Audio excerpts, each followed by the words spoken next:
Hello and welcome to Non-Stop Wrestling Chat. My name is Barry and this is your NXT versus AEW review. Guys, what shows they were? Both shows were great, they were extremely close, and I'm not even sure I'm able to pick a winner. We'll find out at the end. Before we go any further into the review, don't forget to like and subscribe to this video and the channel. And go over to Instagram and Twitter and follow me there as well for wrestling news, rumours, facts, updates, anything wrestling, find me there. Okay guys, so let's just get into this. So first of all, we've got AEW and great show. The first match kicked off, it was the AEW Tag Team Championship match. It was Private Party versus Kenny Omega and Paige. Winners were Kenny Omega and Paige. It was hectic guys, in a good way.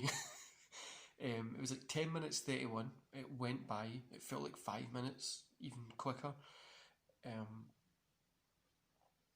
really was a great show from Private Party, and obviously Omega and Paige both put on great shows as always, but it was a really good performance and a good show.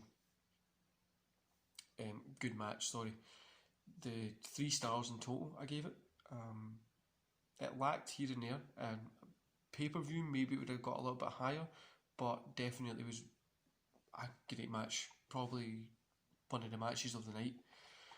Next we had Joey Janela versus Lance Archer. Gave us 3 stars again. It went for on just over 11 minutes. It was a beautiful squash match. I know I don't really like these types of matches, but it really was. Joey took bumps. Archer looked like a monster. They didn't kind of diminish Joey as a wrestler, yet still made Archer look strong, evil. It was perfect, guys. It was just a perfect way you would be able to put somebody over and not ruin somebody else, which other promotions sometimes do. Moving on, we had a cool little segment which is Taz and Cage. Also, if anybody keeps saying Cage, I just think Christian Cage, TNA days. So, but yeah, we had Taz and Cage. He was here with Tony. Taz, I'm just reading my notes, guys. So Taz had something wrapped up, and he was rambling on a little bit, saying that Cage would have took the belt tonight if Moxley didn't go all COVID.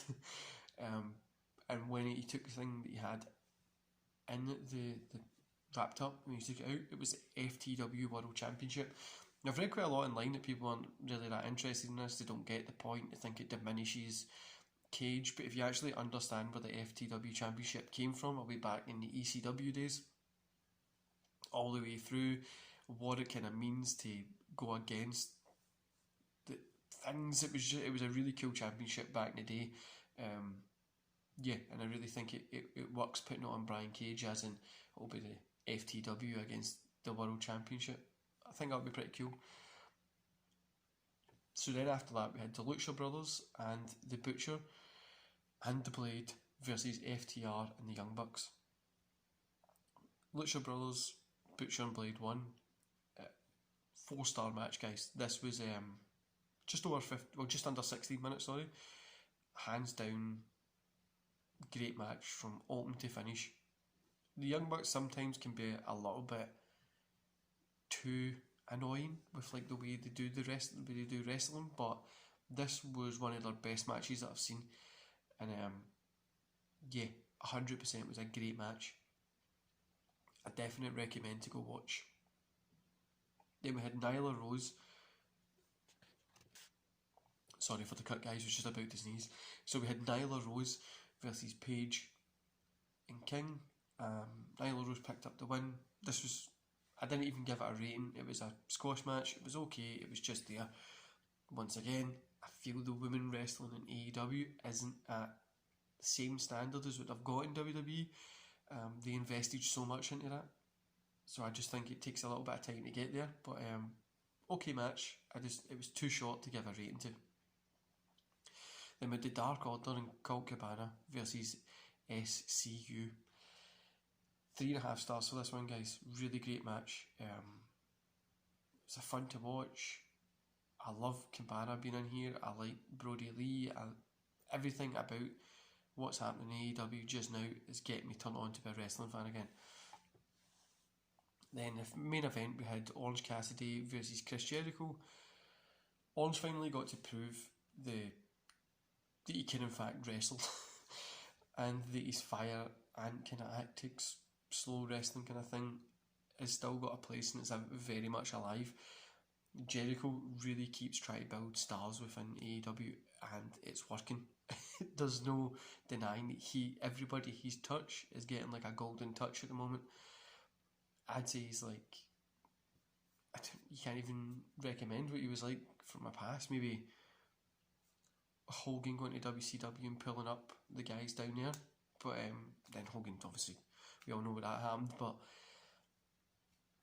definitely a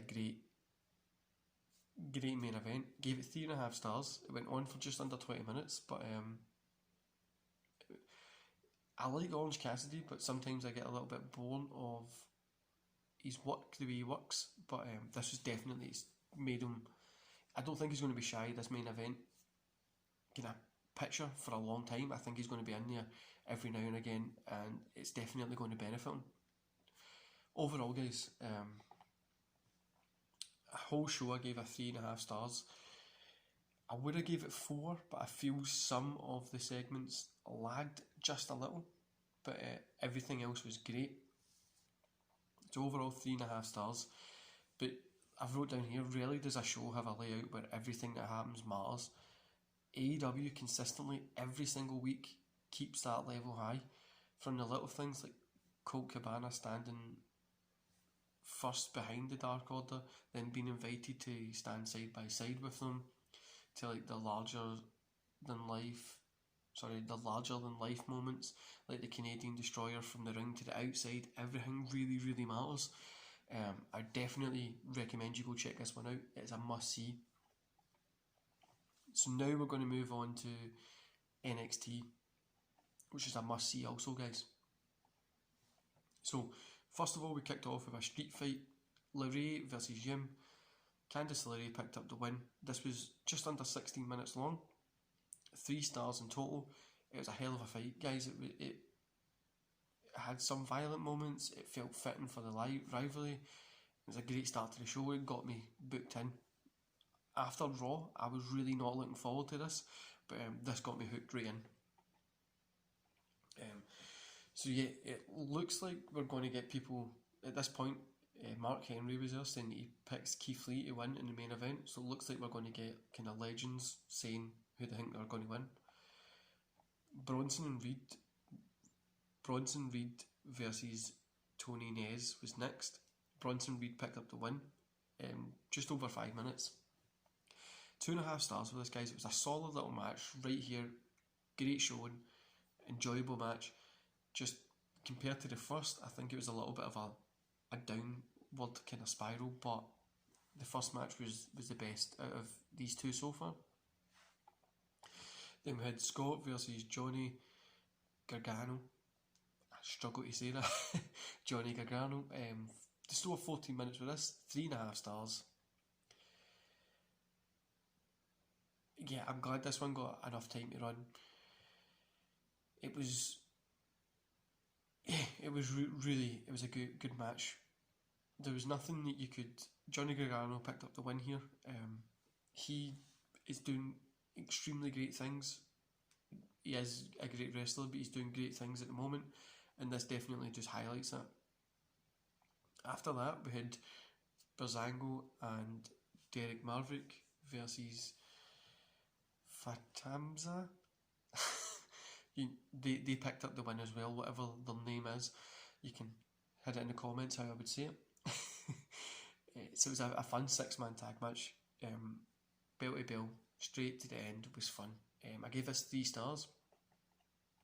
It was an all-out fun match. It was an enjoyable match. You enjoyed watching it.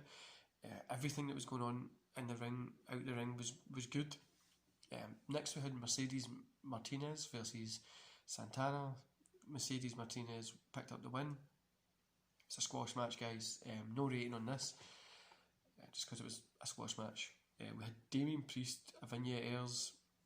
He faces Cameron Grimes next week, and I guess he's going to get some sort of revenge. Then we had Mick Foley give the edge tonight for the main event to Adam Cole. Shawn Michaels thinks Adam Cole as well, but you can see Lee winning. The NXT and North American Championship main event. So we've now got Adam Cole against Keith Lee. Just shy of 20 minutes.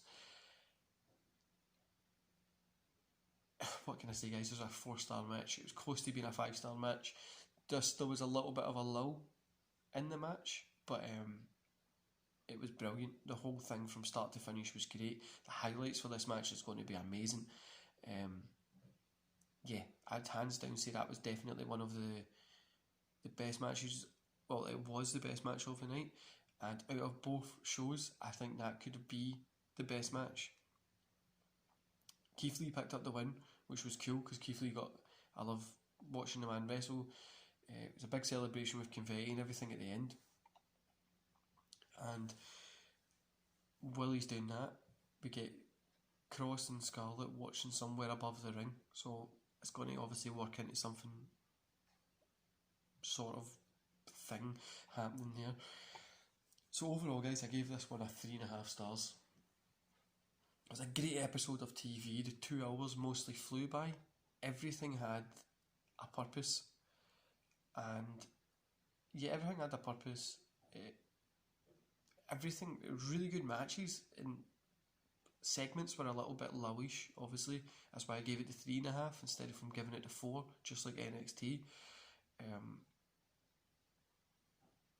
Lee winning was definitely a big deal. It was great to see somebody that I enjoy watching wrestle pick up the belt and get recognised for being a good wrestler. And yeah, it's NXT hit a home run with these shows, and the same with AEW. So both these shows were amazing, guys. To be a wrestling fan on a Wednesday night is something special. You can miss Monday and Fridays and just watch Wednesday, because that's what wrestling should be, and that's what it is. What wrestling really is. Good stories that people can enjoy, not just adults, kids as well. My kids watched this and they enjoyed it. Yeah, I don't even know what so for me, I would say AEW had a slightly more enjoyable show, but then I keep going back and forth because I really enjoyed NXT as well. So I've gave both a draw. I'm going to call it a draw. There was no one better than the other, but you can literally miss Monday and Fridays because Wednesdays is where it's at. Even if we had a 2-hour show on Mondays and Fridays, or a 1-hour show with just great wrestling and a little bit of storyline, it would be better than what we have just now. Because if you've listened to my previous reviews, Raw on Monday was terrible, no matter what anybody has to say about it. And SmackDown, I've not even got much hope for it. Anyway, guys, that's my review. So both of them were a draw. Great, enjoyable shows, and I definitely recommend you go watch them. Hope you enjoy the rest of your day, and I'll see you here on Saturday for your SmackDown review. There might be a news kind of segment coming up tomorrow as well. Enjoy the rest of your day.